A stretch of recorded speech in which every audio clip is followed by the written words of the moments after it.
श्री स्वामी समर्थ। स्वागत आहे तुम्हा सगळ्यांचं माझ्या YouTube चॅनलवरती। आजचा दिवस तुम्हा सर्वांना खूप छान सुखाचा आणि आनंदाचा जाऊ देत हीच मी स्वामींच्या चरणी प्रार्थना करते आणि आजच्या व्हिडिओला सुरुवात करते। पण त्या अगोदर तुम्ही माझ्या चॅनलवरती जर नवीन असाल तर चॅनलला सबस्क्राइब नक्की करा।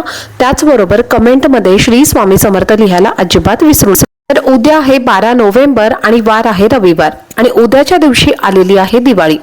त्याचप्रमाणे दिवाळी जी आहे तर या दिवशी अमावस्या सुद्धा असते आणि या अमावस्येला दिवाळी अमावस्या, सोमवती अमावस्या किंवा दर्श अमावस्या असे अनेक नावांनी आपण ओळखत असतो। आपण आपल्या घरामध्ये अनेक उपाय आणि सेवा या दिवशी करत असतो। त्याचप्रमाणे उद्या लक्ष्मी पूजन आहे तर लक्ष्मी पूजन हे आपण उद्या संध्याकाळी करत असतो। माता लक्ष्मी त्याचप्रमाणे गणपती बाप्पा आणि सरस्वती माता यांचं पूजन हे आपल्याला करायचं आहे। तर उद्या 5:40 हा मुहूर्त सुरू होणार आहे आणि तो 7:36 हा लक्ष्मी पूजनाचा शुभ वेळ आहे। तर या वेळेमध्येच तुम्ही जास्तीत जास्त प्रयत्न करा आपल्या घरामध्ये लक्ष्मी पूजन करण्याचं। त्याचप्रमाणे या वेळेतच आपल्याला आपल्या घराच्या मुख्य दरवाजावरती दिवे सुद्धा हे लावायचे आहेत आणि या शुभ मुहूर्तावरतीच आपल्याला हे दिवे लावायचे आहेत। घरातील आणि घराच्या बाहेरचे हे दोन्ही दिवे आपल्याला या वेळेमध्ये लावायचे आहेत आणि काही सेवा आणि उपाय सुद्धा आपल्याला या वेळेमध्येच करायचे आहेत। तर उपाय जे आहेत तर तुम्ही या शुभ मुहूर्तावरतीच करायला पाहिजेत असं नाही, तर तुम्ही तुमची पूजा वगैरे सर्व काही करून झाल्यानंतर सुद्धा तुम्ही हे उपाय केले तरीही चालतील। तर उपाय करण्यासाठी शुभ मुहूर्ताची गरज ही नसते। आजच्या व्हिडिओमध्ये तुम्हाला मी एक अतिशय प्रभावशाली असा उपाय सांगणार आहे आणि जो उपाय तुम्हाला उद्याच्या दिवशी संध्याकाळी करायचा आहे। संध्याकाळी तुम्हाला उद्या तुळशीला एक वस्तू अर्पण करायची आहे, त्यामुळे 7 पिढ्यांचं दारिद्र्य हे तुमचं एका दिवसात नष्ट होईल। घराची, मुलांची आणि पतीची अगदी भरभरून प्रगती होईल आणि घरातले सर्व जे दोष आहेत तर ते सुद्धा दूर होतील। असा एक अत्यंत प्रभावशाली उपाय तुम्हाला मी आजच्या व्हिडिओमध्ये सांगणार आहे, त्यामुळे व्हिडिओ हा स्किप न करता शेवटपर्यंत नक्की पहा, जेणेकरून तुमच्यापर्यंत योग्य ती माहिती पोहोचेल। तुळस आपल्या घरामध्ये, आपल्या घराच्या अंगणामध्ये, बाल्कनीमध्ये असणं अतिशय शुभ मानलं जातं। तुळशीला धार्मिक त्याचप्रमाणे सांस्कृतिक महत्त्व सुद्धा असते। तसेच तुळस जी आहे तर ती लक्ष्मी समान असते आणि सुखदायक व कल्याणकारी असल्याचं सांगितलं जातं। तुळशीच्या पानांमध्ये श्री विष्णूंची कृपादृष्टी आकर्षित करण्याची शक्ती असते, म्हणूनच या दिवशी काही तुळशीच्या पानांचे उपाय सुद्धा आपल्याला करायचे असतात। जर आपल्या घरामध्ये जर तुळस असेल तर कुटुंबातील सर्व संकट हे दूर होत असतात आणि घरामध्ये पितृदोषाचा प्रभाव हा राहत नाही आणि घरामध्ये सुख समृद्धी ही कायम टिकून राहते। तर पहा, बऱ्याच वेळेला आपण तुळशीची अगदी आपल्या मुलांच्या प्रमाणे काळजी घेत असतो। काळजी घेऊन तुळशीची आपण अगदी त्यांना व्यवस्थितपणे वाढवत असतो। कधी कधी चुकून जर बघा आपण पाहिलं असेल की तुळस जी आहे तर ती बऱ्याच घरांमध्ये वाळून जाते, सुकून जाते, तर मग याचा अर्थ असा असतो की त्या घरावरती संकट हे येणार असतं किंवा त्या कुटुंबातील एखाद्या व्यक्तीवरती ते संकट हे येणार असतं आणि हे संकट तुळस स्वतःवरती ओढून घेत असते आणि स्वतः तुळस जी आहे तर ती जळून जाते असं सुद्धा म्हटलं जातं। इतकं महत्त्व आणि इतकी पवित्र तुळस ही असते। तर या तुळशीला सुद्धा काही विशिष्ट तिथीला आपण हे उपाय जे आहे तर ते करायचे असतात, त्यामुळे माता लक्ष्मीची कृपा ही आपल्यावरती सदैव राहत असते। तर हा उपाय जो आहे तर तो उपाय तुम्हाला संध्याकाळी करायचा आहे। उद्या रविवार आहे, रविवारच्या दिवशी तुळशीला पाणी अर्पण करायचं नाहीये, म्हणून उद्याच्या दिवशी चुकून सुद्धा तुळशीला पाणी अर्पण करायचं नाहीये। तर तुम्ही पाणी अर्पण करू शकत नाही, पण तुळशीला तुम्ही कच्चं दूध किंवा उसाचा रस जो आहे तर तो तुम्ही तुळशीला अर्पण करू शकता। त्याचप्रमाणे घरामध्ये पैशाच्या वारंवार अडचणी निर्माण होत असतील तर तुम्हाला उद्याच्या दिवशी तुळशीच्या खोडाला चिमूटभर हळद ही अर्पण करायची आहे। तर हे सर्व काही तुम्हाला सकाळी करायचे आहे आणि हा जो उपाय तुम्हाला मी सांगणार आहे तर तो उपाय मात्र तुम्हाला संध्याकाळी प्रदोष वेळेमध्ये करायचा आहे।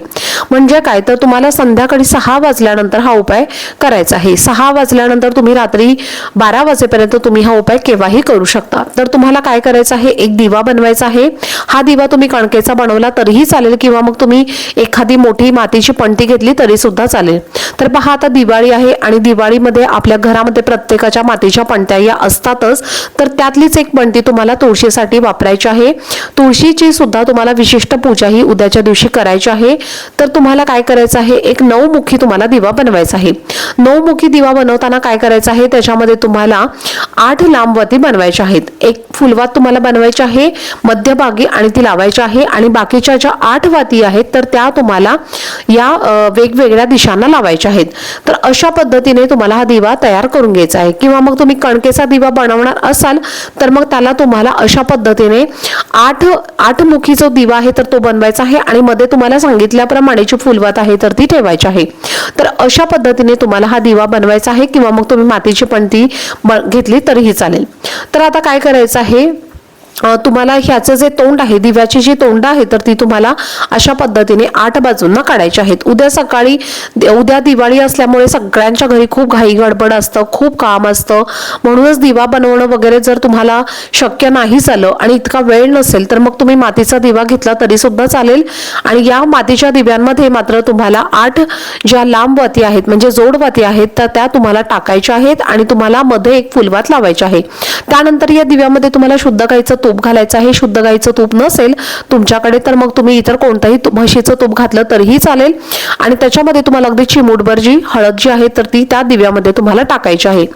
त्यानंतर काय करायचं आहे, तर प्रत्येक तुम्हाला दिव्याच्या वातीला थोडंसं कुंकू जे आहे तर ते अगदी टोकाला लावायचं आहे. म्हणजे तर ज्या साईडला आपण दिवा प्रज्वलित करत असतो तर त्या वातीच्या त्या दिशेला आपल्याला किंवा त्या टोकाला तुम्हाला थोडंसं लाल करून घ्यायचं आहे कुंकवाने, आणि त्यानंतर तुम्हाला हा दिवा प्रज्वलित करायचा आहे. आता हा दिवा प्रज्वलित केल्यानंतर तुम्हाला तुळशीजवळ हा दिवा लावायचा आहे, आणि तुळशीजवळ तुम्ही जर अगोदर एक दिवा लावलेला असेल तर तो दिवा सोडून तुम्हाला हा उपायासाठी एक वेगळा दिवा सुद्धा लावायचा आहे. आता जी मध्ये आपण फुलवात लावणार आहोत तर ती माता लक्ष्मी आणि त्याचबरोबर भगवान श्री हरी विष्णूंचं प्रतीक म्हणून जी मधली फुलवात आहे तर ती असणार आहे. आणि 8 साईडने ज्या वाती आपण लावलेल्या आहेत तर त्या लांब कापसाच्या वाती ज्या आहेत तर त्या 8 दिशेला येणार आहेत, आणि आपल्या घरावरती संकट दोष विघ्न जे आहेत तर ती येऊ नयेत. आपल्या मुलांवरती, आपल्या घरावरती, आपल्या पतीवरती, आपल्या कुटुंबातल्या प्रत्येक सदस्यावरती कुठल्याही प्रकारचं संकट येऊ नये. त्यामुळे तुम्हाला 8 दिशेला ह्या ज्या वाती आहेत तर त्या लावायच्या आहेत. आता हा जो उपाय आहे तर तो फक्त आपल्याला दिवाळीतच करता येईल, आणि दिवाळीच्या दिवशीच आपण हा उपाय फक्त करू शकतो. इतका हा प्रभावशाली असा हा उपाय आहे. तर त्यामुळे हा उपाय तुम्ही नक्की करा. तुमच्या ज्या काही अडचणी आहेत, समस्या आहेत, संकट आहेत तर त्या सर्व दूर होतील, आणि तुमचं 7 पिढ्यांचं दारिद्र्य हे सुद्धा नष्ट होईल. घराची, मुलांची, पतीची अगदी भरभरून प्रगती होईल, आणि घरातल्या पैशांच्या सर्व अडचणी सुद्धा तुमच्या दूर होतील. तुमची महत्त्वाची कामं जी पूर्ण होत नसतील तर ती पूर्ण होतील, आणि घरामध्ये एखादी आजारी व्यक्ती असेल तर त्या आजारी व्यक्तीला सुद्धा गुण पडायला सुरुवात होईल, किंवा त्याच्यामध्ये इम्प्रूव्हमेंट तुम्हाला दिसायला सुरुवात होईल. तर दिवा तुम्हाला लावल्यानंतर त्या दिव्यामध्ये तुम्हाला एक वेलची आणि एक लवंग हा अखंड टाकायचा आहे, आणि अखंड लक्ष्मी प्राप्तीसाठीच आपल्याला एक वेलची आणि एक लवंग हा या दिव्यामध्ये टाकायचा आहे. तसेच घरातल्या सर्व सदस्यांनी या दिव्याला नमस्कार करायचा आहे, तुळशीला नमस्कार करायचा आहे, प्रार्थना करायची आहे, आणि तुमच्या ज्या काही अडचणी आहेत, तुमची जी काही इच्छा आहे तर ती तुम्हाला व्यक्त करायची आहे. आणि त्यानंतर तुळशीला तुम्हाला 11 प्रदक्षिणा मारायच्या आहेत. प्रदक्षिणा मारत असताना तुम्हाला ओम नमो भगवते वासुदेवाय नमः या मंत्राचा जप करायचा आहे.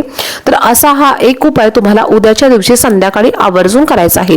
तर चला, झालेली सेवा ही मी स्वामी महाराजांच्या चरणी अर्पण करते. आजचा व्हिडिओ जर तुम्हाला आवडला असेल तर व्हिडिओला जास्तीत जास्त लाईक, शेअर आणि चॅनलला सबस्क्राईब नक्की करा. भेटूयात पुढच्या व्हिडिओमध्ये. तोपर्यंत सर्वांना श्री स्वामी समर्थ.